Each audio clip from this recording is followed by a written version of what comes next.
আসসালামু আলাইকুম রহমতুল্লাহ বরকাত আলহামদুলিল্লাহ আসসালাতু ওয়াসসালামু আলা রাসূলিল্লাহ ওয়া আলা আলিহি ওয়া সাহবিহি আজমাইন মান তাবি'আহুম বিইহসান ইলা ইয়াউমিদ্দিন আম্মা বা'দ। সম্মানিত ভিউয়ার্স, দর্শক ও শ্রোতাবৃন্দ, আমরা ফুলসিরাত পর্ব 58-তে আজকে জানবো আরেকটা আমল, যে আমলের দ্বারা কিয়ামতের মাঠে ফুলসিরাতে আমাদের আলো বৃদ্ধি পাবে এবং নূর হবে, যে নূর দিয়ে ইনশাআল্লাহ ফুলসিরাত পাড়ি দেওয়া সহজ হবে বিইজনিল্লাহ তাআলা, আল্লাহ তাআলা আমার বাড়িতে। আর এই আমলটি হলো আল্লাহর ওয়াস্তে আল্লাহর জন্য ভালোবাসা, আল্লাহর জন্য কাউকে ভালোবাসা। এই আমলটির দ্বারা অনেকগুলি নূর কিয়ামতের মাঠে আমাদের হবে। সে বিষয়গুলো আমরা হাদিসের মাধ্যমে জানব। প্রথমে হলো নূরের মেম্বার তৈরি করা হবে, সেই মেম্বারে বসানো হবে এবং তাদের চেহারাকে নূর করে দেওয়া হবে, নূর, তাদের পোশাককে নূর করে দেওয়া হবে, পোশাক পরিচ্ছদ। এবং মানুষ যেদিন খুবই ঘাবড়াহাট অর্থাৎ ঘাবড়িয়ে যাবে,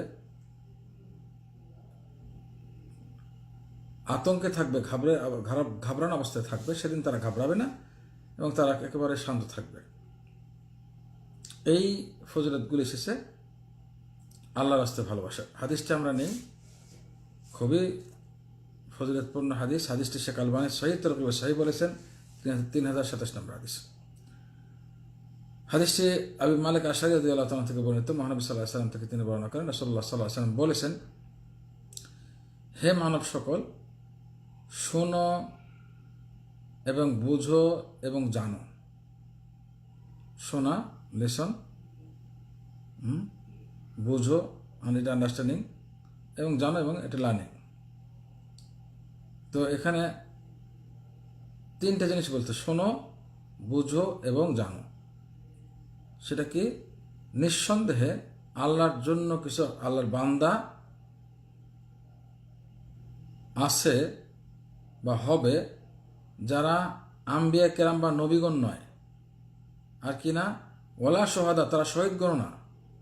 আল্লাহর জন্য কিছু বান্দা আছে যারা আল্লাহর বান্দাগণ, তারা নবীও না এবং শহীদও না।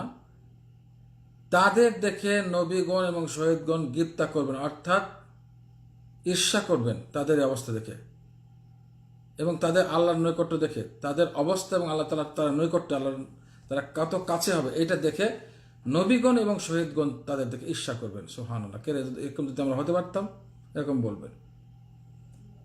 এই কথা বলার পরে রাসূলুল্লাহ সাল্লাল্লাহু আলাইহি ওয়াসাল্লাম হাদিসটা বর্ণনা করার পরে একেবারেই দূরবর্তী স্থানে অবস্থানকারী একজন গ্রাম্য সাহাবী, যারা গ্রামে থেকে অনেক দূরে থাকে, মানব এরিয়া থেকে, অর্থাৎ যারা শহর থেকে অনেক দূরে থাকে, আবাদ এলাকা থেকে, এই দূরের একজন বধূ অর্থাৎ গ্রামের সাহাবী বললেন এসে, এবং মহানবী সাল্লাল্লাহু আলাইহি ওয়াসাল্লাম থেকে ইশারা করলেন, ইঙ্গিত করলেন, হে আল্লাহ রসুল, কিছু মানুষ যারা নাকি নবীও না শহীদও না, নবীগণও না শহীদগণও না, তারা ওকে,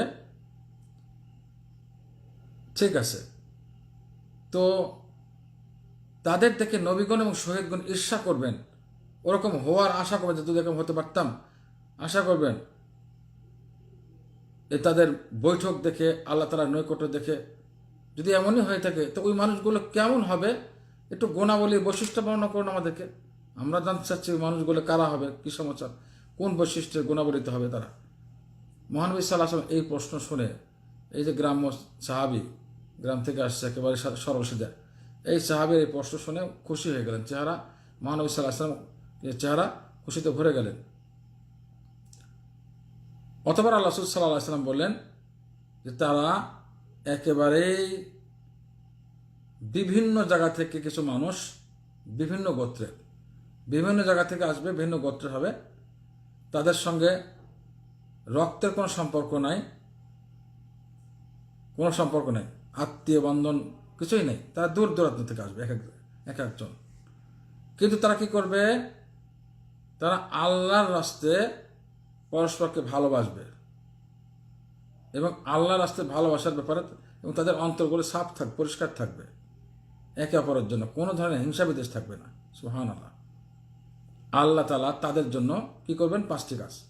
1 নম্বর, কিয়ামতের মাঠে নূর দিয়ে মেম্বার তৈরি করবেন, নূরের মেম্বার, আল্লাহু আকবার, মঞ্চ তৈরি করবেন।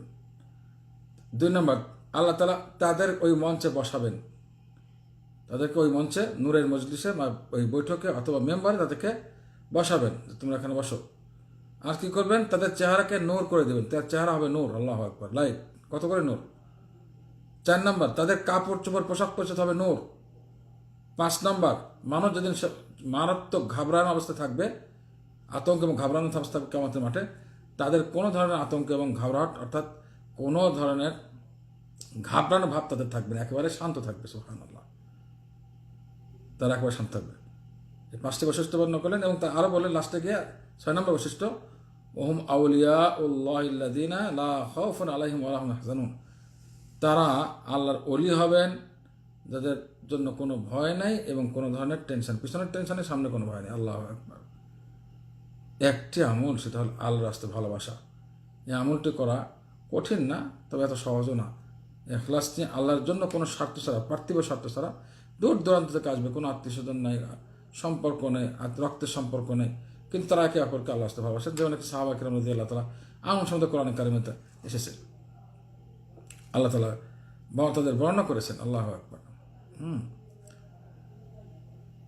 রুহামা বাইনাহুম, পরস্পর রহম দয়া তাদের জন্য, তাই না? ইন্নামাল মুমিনুনা ইখওয়া বলেছেন, মুমিনরা ভাই ভাই। এই ভ্রাতৃত্বে কোনো রকম রক্তের সম্পর্ক নেই, আত্মীয়তা নেই। তো এইভাবে আল্লাহ রাস্তায় একে অপরকে ভালোবাসলে এই ফজিলত, যেমন নাকি 5টা নূরুন আলা নূর, নূরের পর নূর, 5টা নূরের কথা আল্লাহ তাআলা এখানে উল্লেখ করেছেন। তাছাড়া তাদের এক বিশেষ ফজিলত সূরা সহিহ বুখারীতে আসছে, 7 ব্যক্তি যাদের নাকি আল্লাহ তাআলা কি করবেন, আরশে আজিমের নিচে ছায়া দিবেন কিয়ামতের দিন। ওই দিন যেদিন কোনো ছায়া থাকবে না আল্লাহর ছায়া ছাড়া, সেদিন তারাও ছায়া পাবে। আল্লাহু আকবার। তারাও কি আরশে আজিমের নিচে 7 জনের একজন হবে। সুতরাং আল্লাহ রাস্তায় ভালোবাসার এই ফজিলতের উপর আল্লাহ তাআলা আমাদের সবাইকে আমল করার তৌফিক দান করুন এবং আমাদের নূর ও নূর, নূর এবং নূর, এসে নূর দিয়ে নূরান্বিত আলোকিত যেন কিয়ামতের মাঠ হয় এবং সেই নূর দিয়ে যেন কিয়ামতের মাঠে ফুলসিরাতের উপর থেকে আমরা সহজে এই নূরের মাধ্যমে পার হতে পারি। আল্লাহ তাআলা মেহমাতে সে তৌফিক আল্লাহ তাআলা আমাদের সবাইকে দান করুন। আল্লাহ তাআলা আমাদের সবাইকে সঠিক দিন যেন আমল করে এবং দাওয়াত দেওয়ার তৌফিক দান করুন। আমিন। ওয়া আখিরু দাওয়ানা আলহামদুলিল্লাহি রাব্বিল আলামিন। আসসালামু আলাইকুম ওয়া রাহমাতুল্লাহি ওয়া বারাকাতুহু।